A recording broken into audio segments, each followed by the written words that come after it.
어디서부터 시작해야 할지 모르겠어요. 결혼식 때 제 눈앞에 펼쳐지게 된 미래에 대해 말하자면 그것은 조금씩 느껴졌었습니다. 시작부터 모든 것이 순탄하지는 않았습니다. 우리 남편 때문에 제가 많이 고생했거든요. 시댁은 재산이 많은 집이어서 남편이 뭘 해도 칭찬을 많이 받았거든요. 그러나 행복이란 것은 평온할 때 가장 부서지기 쉽지 않을까요? 시아버지가 사고로 돌아가셨을 때 그 재산은 모두 시어머니에게로 가게 되었어요. 그 전까지는 우리 가족이 호의적이고 편안하게 살 수 있었지만요. 아들 사랑은 날이 갈수록 더 깊어졌고 결혼한 이후로는 남편이 어떤 일을 하더라도 시어머니는 그것을 다 내 잘못이라며 나에게 내 조리를 잘해야 한다고 하셨어요. 아들이 결혼하기 전까지는 그렇게 게으르게 살지 않았어요. 하루를 얼마나 알차게 보내던 사람이었는데 우리 아들이 하는 일마다 다 망가지는 것은 내 조가 부족해서 그런 거래요. 우리 아들은 뒤에서 뒤집어주는 사람만 있으면 얼마나 성실하고 안정적으로 자기 일을 처리하는 사람이었는데 시어머니는 남편이 작은 실수를 할 때에도 그걸 제 잘못 때문이라며 비난하고 나는 그러한 말을 듣지 않기 위해 남편을 내 지원해야 한다 신경 쓰며 살았어요. 우리 남편은 시아버지가 살아계실 때 운영하던 회사를 물려받아서 지금 일하고 있어요. 난 인간이었어요. 답답했거든요. 국내 생산보다 해외에서 발주받아가지고 오는 것들이 더 품질도 좋고 잘 팔리며 남는 것도 많다니까 이번에는 사업을 좀 확장해 보려고 해요. 아버지께서 경영하시는 것을 보면서 마음에 들지 않았어요. 손을 대는 데만 한 것 같아서요. 그래서 진짜 이번에는 제대로 해 보일 테니 걱정하지 마세요. 여보야, 회사 일에 대해 잘 모르더라도 문어발식으로 사업만 확장해서 손해를 볼 수 있으니까 유행에 따라 일을 하는 건 아니라고 생각해요. 왜 계속해서 촉에나 그러세요? 당신이 사업을 어떻게 하는지를 말할 때 옆에서 쳐다보고 배운다는 사람도 있어요. 절대적으로 그렇지 않다고 말할 수 있는 사람들도 있어요. 당신이 이야기한 대로 하면 원가가 높아져서 그만큼의 마진이 나오니까 마진은 중요하지만 제품도 중요해요. 이번에만 저도 해보겠다는 말대로 딱 한 번만 시도해보세요. 반응이 좋을지도 모르잖아요. 남편은 나에게 고집을 부리며 혹시라도 잘못되면 책임지라고 압박을 가하기도 했는데요. 뭐 그래도 자신감이 있었기 때문에 고개를 끄덕였고 남편이 제 말대로 물건들을 가져와 팔기 시작했는데 큰 성공은 아니더라도 중간 성공을 이루었죠. 반응이 좋으니까 두 번째, 세 번째로 제 말을 듣기 시작했고 많은 돈을 벌진 않았지만 적어도 로스쿨 졸업 후 변화에 적응하지 못하게 되어 사법고시가 폐지되자 변호사가 너무 멀게 느껴지고 큰 장벽에 막힌 것 같은 기분이 든 채 결심하여 포기하게 되었습니다. 낙담하고 좌절에 갇히기엔 일을 해야 했고 그렇게 취직을 하게 되었습니다. 한 회사에서 일하면서 거래처 사장인 시아버지를 만나 선배가 주선한 선에서 만난 사람은 지금의 남편이었고 시아버지는 돌아가시기 전까지 저에게 부탁을 하셨습니다. 우리 아들이 아직 부족하지만 우리 며느리를 놓치고 싶지 않아 이러한 욕심으로 아들이 덜 성장한 것은 부끄럽지만 꼭 아들을 제대로 키워 남자로 키우겠다는 결심을 했습니다.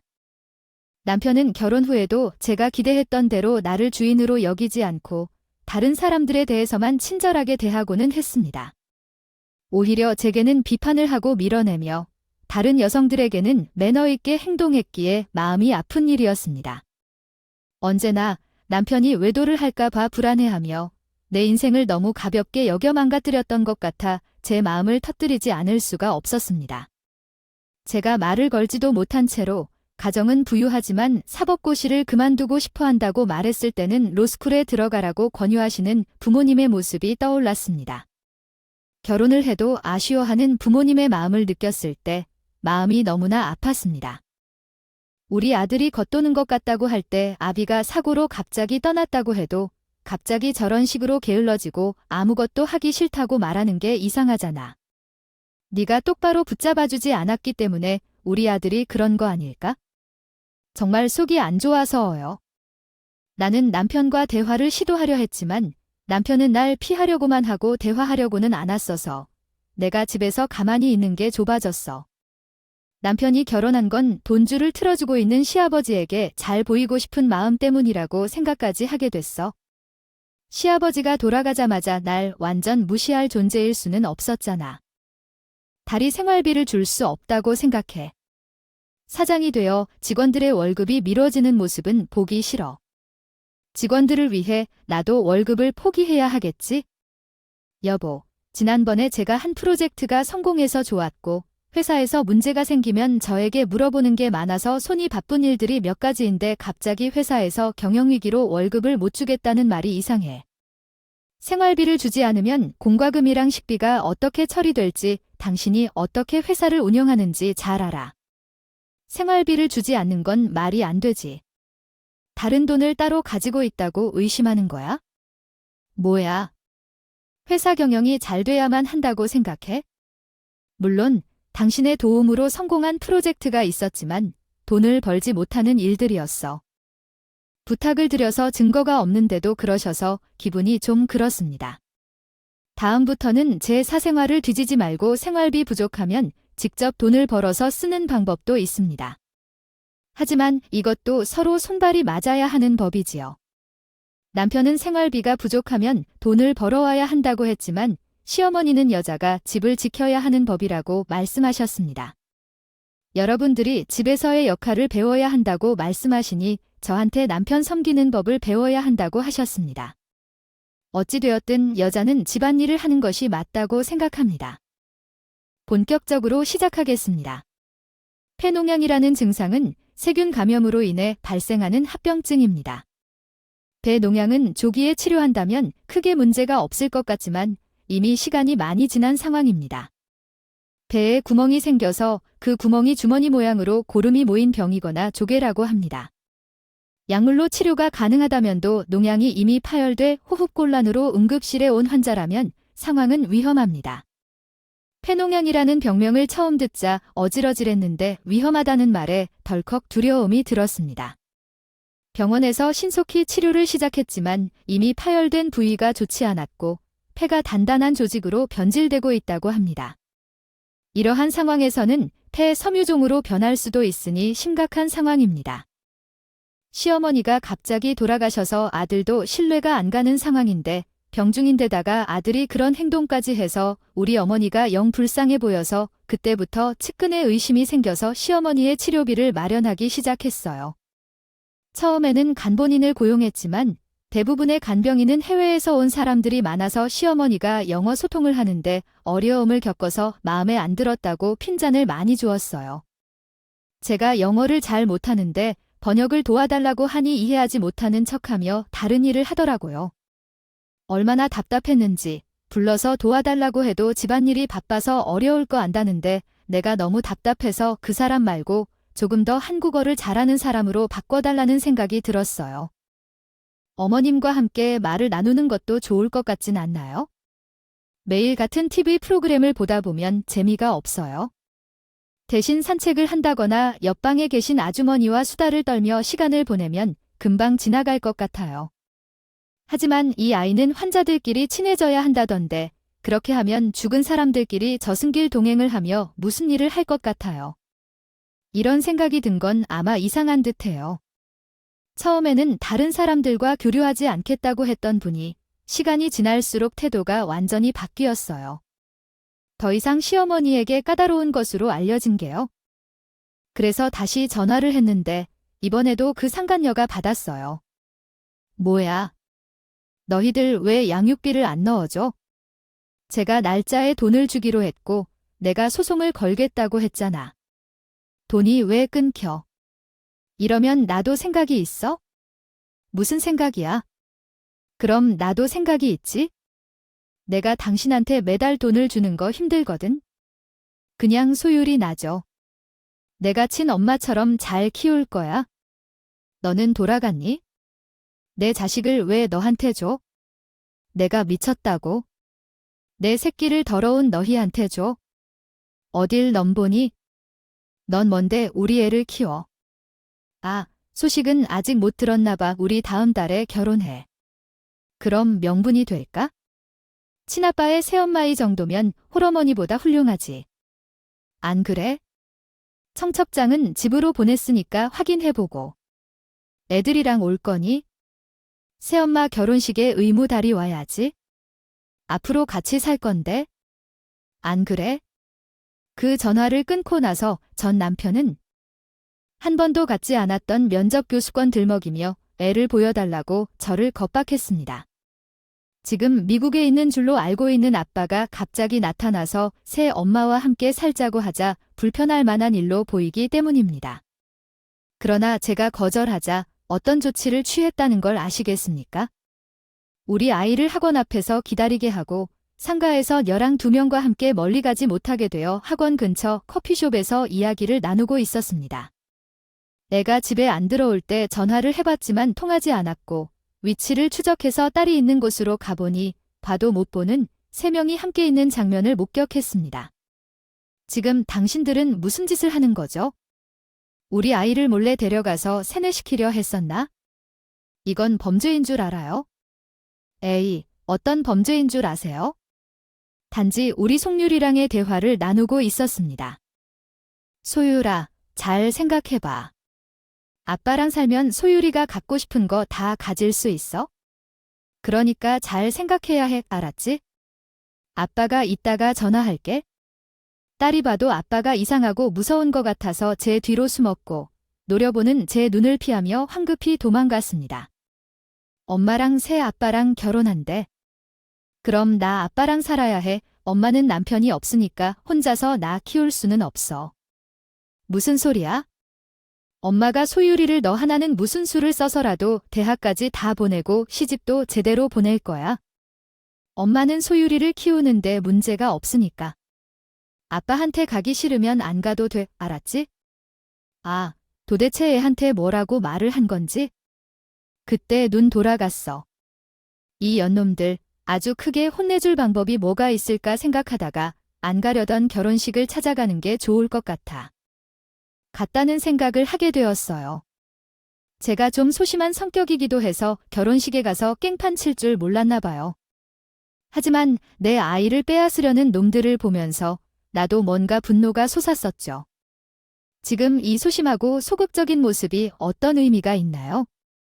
어디에 감을 새 세상에서 제일 중요한 것은 모성애를 건드리지 말라는 것입니다. 저는 당당히 결혼식장에 들어갔어요. 시간을 딱 맞춰서 들어갔더니 신부가 입장을 마친 후에도 진짜 결혼식에 제가 고래고래 소리를 쳤습니다. 이 아이 상간녀, 너 오늘 같이 못 갈 거다. 오늘 너는 제삿날이야. 내가 특별히 전 남편 와이프님에 의해서 3일장을 치우겠다. 오늘 너 죽고 나 살자.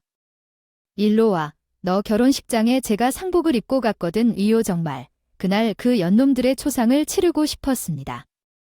그동안 내가 모아둔 불륜의 증거사진들과 전 남편과 아이와 함께 보냈던 사진들, 그 둘이 모함하는 톡들과 영상을 공개했어요. 결혼식 며칠 전에 전 남편 친구를 포섭했다가 아침 그 친구가 사회를 맡는다 해서 제가 부탁했거든요. 남편이 바람펴서 이혼했는데 딸과 저는 양육비도 못 받고 살고 있고 전 남편과 상간여자가 결혼하는데 제가 꼴을 봐야겠냐 하고 친구도 놀라더라고요. 자기는 제 전 남편과 제가 성격 차이로 많이 싸워서 그냥 이혼한 줄로만 알았대요. 이 사람이 글쎄 친구들한테도 솔직히 말하지 못한 거였어요. 그래서 제 좀 도와달라고 했죠. 친구도 파렴치한 친구는 필요 없다며 제 전 남편과 인연을 끊을 생각으로 저를 두었답니다. 사진을 보고 있는 사람들은 당연히 수긍할 거예요. 웨딩드레스를 입고 있는 전현이 상간녀에 대한 인신매매를 알게 되어서 남의 집안을 대반 만들었고 상간녀로부터 소송까지 받은 걸로 들려 사람들이 난리가 났지만 말리지 않고 차라리 자세히 설명하라는 요구가 신부 쪽 객석에서 들렸습니다. 양육비가 아까워서 저희를 속이고 제 연을 끊으려던 여자입니다. 이런 여자가 웨딩드레스를 입을 자격이 있을까요? 그때 상간녀의 엄마가 일어나서 사위와 자신의 딸에게 몇 마디 대화를 하고 뺨을 한 대씩 때리다가 사실 확인을 했기 때문에 때린 거라고 말하며 전 남편과 딸이 이런 일들에 대해 모르는 것 같았습니다. 이후 결혼을 취소하고 상간녀의 엄마와 밖으로 나갔다. 나는 나갔는데도 그 여자는 굳센 듯 하더라. 결혼 생활을 계속하라고 주장하는 사회자와 주례사를 재촉했어. 끌어내리려 친구들을 동원하려고 했지만 전 남편의 친구들이 막아주었어. 모두가 한마음으로 그 여자를 포기하고 정신 차리게 하고 싶었었거든. 그때 나는 소리쳤어. 너, 그 여자랑 결혼할 때 재산이 얼마나 있을지 알기도 하고 결혼한 건 아니겠지. 그 상황에서 상대방의 눈빛에 지진이 일어나는 것 같았어. 전 남편은 어떻게 해야 할지 몰랐고 그것을 내가 왜 몰랐을까 싶었어. 이 사람 충분히 잘 벌고 있고 저번 주에 통장 확인했어. 이럴 리가. 아마 그 돈은 곧 떨어질 거야. 지금까지 재산 분할로 잘 사는 척했을 걸로 생각돼. 그러나 이제는 그것마저도 거두를 텐데 그 사람은 빛을 확인했나. 당신은 무슨 말인지도 몰라 결혼하려고 했니? 하긴 그 사람은 사랑이 아니야. 그전 남편이 말한 대로 고개를 숙이고 있었고요. 암묵적으로 동의한 것이었지? 그래서 그 상간녀가 전 남편 얼굴을 때리며 나가더라고. 야, 너는 어디서 내 앞에서 사과해야 해. 어차피 할 일이 없어. 우리를 만나러 와. 그 조잡한 말로 누굴 헐뜯으려고 해. 어림도 없어. 내 집을 쑥대밭 만들어 놓은 만큼 네 집도 쑥대밭 대박이어야지. 정신 차리겠다 그래? 이 더러운 상관녀야. 나는 그녀 머리를 자꾸 휘둘렀고 그날 상간녀를 엄청 두들겨 주었습니다. 전 남편 친구들이 이 정도면 되겠다며 잡아주어 그만둘 수 있었어요. 결국 결혼식은 내 뜻대로 망해버렸어.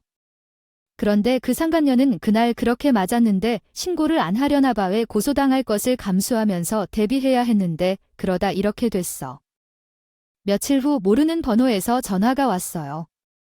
그것이 상관이 났죠. 집 근처에서 잠깐만 만나 달라는 거예요. 풀이 아주 잔뜩 죽은 목소리로 한 번은 만나야겠다고 생각했어요. 고소 치료든 해야 하니까요. 약속 장소로 가보니 선글라스를 쓴 상간녀와 그녀의 어머니가 함께 왔더라고요. 자세히 보니 선글라스 너머로 얼굴 여기저기에 그날의 흔적이 퍼렇게 올라와 있었죠. 어서 오세요. 이렇게 놔주셔서 감사합니다. 저희 보기 끄떡없으신 텐데 와주셔서 감사해요. 그 상관이 어머니 지방 친 거 고소하려고 그러시는 거예요? 고소 안 해요? 고소할 생각도 없고요. 그저 얘기하러 온 거예요. 저희를 잘 혼내주셔서 고마워요. 이렇게 후들겨 쳐준 것만으로도 그저 감사할 따름입니다. 이미 일은 이렇게. 저는 죄송합니다. 그동안 제가 사람에 미쳐서 울고 감정을 제대로 판단하지 못했습니다. 이번 일을 통해 많이 반성했습니다. 제 경솔한 행동에 책임을 지고 과거를 바로잡고 싶어서 찾아왔습니다. 정말 죄송합니다. 제가 딸을 잘못 가르쳤던 점은 죄입니다. 죄를 저질렀으면 사과하는 것이 당연합니다. 이번 계기로 자식이 다 컸다고 해서 더 이상 가르칠 것이 없다고 생각하지 않았습니다. 많이 반성했고 앞으로는 더 잘 키우려고 노력하겠습니다. 사과를 받아주지 않아도 괜찮습니다. 마음이 풀릴 때까지 번이든 1000번이든 사과하겠습니다. 상은 며칠 겨자먹기로 사과하는 것 같았지만 그녀의 엄마는 진심으로 저에게 용서를 구하고 있습니다. 저는 반성했고 지나간 일은 지나간 걸로 여기겠습니다. 일어서세요. 제 용서를 바라는 마음이 가득합니다. 다행히도 평생 깨닫지 못할 줄 알았는데 좋은 어머니를 주셨네요. 어찌됐든 저도 힘을 써선 안 되는데 저도 분노를 이겨내지 못해 주먹을 날린 건 죄송합니다. 그리고 앞으로 저희에게 보이지 않는 선에서 올라오지 않도록 더 이상 찾아오지 마시기 바랍니다. 나중에 알게 된 사실인데 상대방 결혼식에서 행판을 쳤을 때 식탁 손님들 중 몇 사람들과 연락을 주고받은 적이 있었는데 그들한테 상대방이 상대방의 어머니와 사과하러 왔다고 하면서 사과한 이유에 대해 설명했었어요. 상대방 어머니가 점과 무당에게 사로잡혀 사는 사람이라고 하니까 그래서 아마도 그 무당이 지시한 대로 한 것이라고 하더라고요. 며칠 후 저한테 사과한 점에 대한 진짜 숨은 의도를 알게 되었는데 역시나 상대방이 말한 대로 무당이 지시한 대로 사과한 게 맞다고 하더라고요. 저한테 잘못을 반성하기 않으면서 도른 것 아니며 비가 오듯이 하늘이 집안 여자들의 씨들을 싹 다 말아버린다고 했어요. 이에 대해 사과를 한 거예요. 그렇지 않나요? 어쨌든 사과를 받아서 괜찮다고 했어요. 그래서 전 남편과의 일들이 모두 마무리되었습니다. 전 남편은 정말 창피해하거나 또는 어떻게 되었건 그 이후로는 연락이 없었어요. 차라리 잘된 일이라고 생각해요. 그 사람 소식이 들리지 않아서 스트레스가 많이 줄었어요. 다행히도 양육비는 꼼꼼히 보내고 있고요. 우리는 미래를 살아가야 하니까 과거는 과거로 넘기고 살아가고 있어요. 여기까지가 제 이야기입니다. 잘못된 판단이 어떻게 인생을 만들어가는지 곰곰이 생각해 보시길 부디 애청자 여러분들은 올바른 판단으로 미래를 건설해 가길 바라겠습니다. 이야기를 들어주셔서 감사합니다.